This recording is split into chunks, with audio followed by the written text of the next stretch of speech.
Shalom teman-teman dan Bapak Ibu. Pada beberapa hari belakangan ada cukup ramai pembahasan perihal postingan dari Mas Permadi Arya, karena postingan tersebut kemudian dibanding-bandingkan dengan tindakan intoleransi yang dialami oleh saudara-saudara kita yang beragama Kristen dalam berbagai macam bentuknya, seperti penolakan pendirian gereja, pelarangan kegiatan peribadatan, ataupun bahkan pembubaran kegiatan peribadatan umat Kristen. Nah, karena itu teman-teman sekalian, sebagaimana yang ada di layar dalam postingannya Mas Permadi Arya, di postingan yang slide pertama ini, di sini tampak ya ada gereja, lalu kemudian di depannya ada saudari-saudari kita yang sedang melakukan sholat seperti yang ada di dalam gambar ini teman-teman ya. Lalu kemudian pada slide yang kedua ini tampak lebih jelas ya. Di sini ada gereja, ini ada salib ya teman-teman ya. Lalu kemudian di sini ya, di sebelah sisi ini, lalu di bagian depannya ada yang melakukan ibadah ataupun sedang sholat ya. Pada slide yang ketiga ini lebih jelas lagi. Nah, di sini ada gereja yang besar sekali. Lalu kemudian di depannya juga di bagian sisinya ya teman-teman ya, ada yang sedang melakukan sholat. Lalu kemudian dalam postingan ini Mas Permadi Arya menyampaikan sebuah narasi ataupun sebuah opini, pemandangan indah rutin tiap lebaran, sholat id di gereja Katolik Hati Kudus Kota Malang, karena puncak agama adalah cinta sesama manusia tanpa peduli apa agamanya. Lalu kemudian, tapi jangan harap sebaliknya, Natalan di titik-titik. Lalu kemudian di depannya ada emoji ini tutup mulut teman-teman ya. Lalu kemudian toleransi satu arah saja, jangan harap dua arah ya. Lalu kemudian teman-teman sekalian, postingan ini bahkan sudah disukai oleh pengguna media sosial ya. Jumlahnya ada 20.114 ya yang kemudian menyukai postingan ini dengan berbagai macam komentarnya. Lalu kemudian di sini ada yang mengomentari ya, enggak usah itulah bang, ngucapin selamat Natal aja berat katanya. Nah, teman-teman sekalian, kenapa hal ini kemudian menjadi ramai? Karena netizen itu ataupun pengguna media sosial diingatkan kembali bahwa sudah kesekian kali saudara-saudara kita yang beragama Kristen itu dalam melaksanakan kegiatan peribadatannya, terutama di beberapa wilayah ataupun pada beberapa daerah di bangsa kita Indonesia ini, itu cukup sulit teman-teman ya. Dan pelarangan kegiatan peribadatan hingga pada aksi-aksi pembubaran juga penolakan rencana pendirian gereja itu bukanlah 1-2 kali terjadi, bahkan bukan 10 kali terjadi, tetapi ini sudah puluhan kali teman-teman ya, terjadi setiap tahun mengenai tindakan-tindakan intoleransi seperti itu. Karena itu ketika kemudian Mas Permadi Arya membuat sebuah narasi bahwa indah sekali ya melihat tiap lebaran ada sholat id di gereja Katolik Hati Kudus Kota Malang, karena puncak agama adalah cinta sesama manusia tanpa peduli apa agamanya. Lalu kemudian di narasi berikutnya Mas Permadi Arya menyampaikan, tapi jangan harap sebaliknya, Natalan di.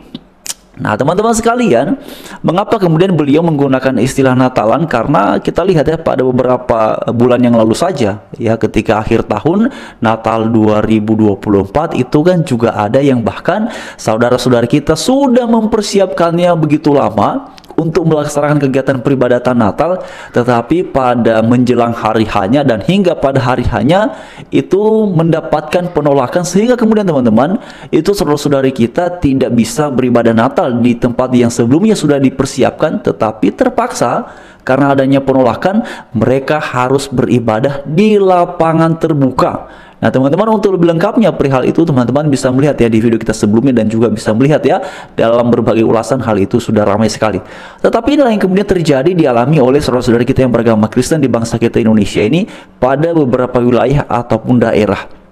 Oleh karena itu ketika Mas Permadi Arya menyampaikan narasi seperti ini, tentu saja ya publik ini yang terutama memberi perhatian terhadap tegaknya toleransi di bangsa kita Indonesia diingatkan kembali perihal tindakan-tindakan intoleransi yang dialami oleh saudara-saudara kita yang beragama Kristen. Dan di tengah-tengah hal demikian, justru saudara-saudara kita yang beragama Kristen lainnya seperti yang di gereja Hati Kudus Kota Malang ini justru menunjukkan dan memberikan respon yang sangat jauh berbeda teman-teman ya, terhadap saudara-saudari yang berbeda agama ataupun yang berbeda iman, berbeda keyakinan dengan kita yang percaya kepada Tuhan Yesus. Justru di dalam postingan Mas Permadi Arya sangat jelas sekali bahwa dari pihak gereja ya justru dengan senang hati kawan-kawannya, teman-teman semua, Bapak Ibu, mereka mengizinkan, menyediakan lapangan gereja ataupun sisi-sisi gereja itu dipakai sebagai tempat untuk melaksanakan ibadah sholat ya, untuk saudara-saudari kita yang melaksanakan sholat seperti yang ada di dalam gambar ini. Itu jelas sekali teman-teman ya. Jadi memang tidak mengherankan kalau apa yang diposting oleh Mas Permadi Arya ini menjadi ramai diperbincangkan di kalangan masyarakat, terutama di pengguna media sosial seperti yang ada di teman-teman. Ini beragam sekali komentar ya kawan-kawannya, Bapak Ibu semua, seperti yang ada di sini ya. Ini ramai sekali teman-teman ya. Ini dia kawan-kawannya seperti yang ada di sini. Lalu di sini ada yang berkomentar lagi, ya, tempat kami berikan untuk saudara kami bisa melaksanakan sholat id, tapi sebaliknya kami dibubarkan di tempat kami saat mau beribadah. By the way, selamat Hari Raya Idul Fitri Bang Permadi Arya bersama keluarga besar yang merayakan. Jangan bosan-bosan menyuarakan toleransi beragama di negeri ini. Salam dari Kupang, NTT Bang. Nah, ini komentar dari pengguna media sosial ya teman-teman ya. Seperti yang ada di layar ini jelas sekali ya. Oke teman-teman. Lalu kemudian berikutnya juga di sini ada yang menyampaikan komentar. Gus Dur pasti suka ngelihat toleransi seperti ini karena ini yang beliau cita-citakan. Al-Fatihah untuk Bapak Pluralisme Indonesia. Lalu kemudian teman-teman ini dia ya. Berikutnya juga ada yang menyampaikan komentar ya. Cinta kasih dan kebaikan umat Katolik tidak pernah melihat apapun agama orang lain. Berbuat baik adalah kewajiban dan kita umat Katolik menjadikan kebiasaan. Mas Permadi Arya. Nah, itu dia teman-teman ya. Ini beragam reaksi ataupun komentar dari pengguna media sosial.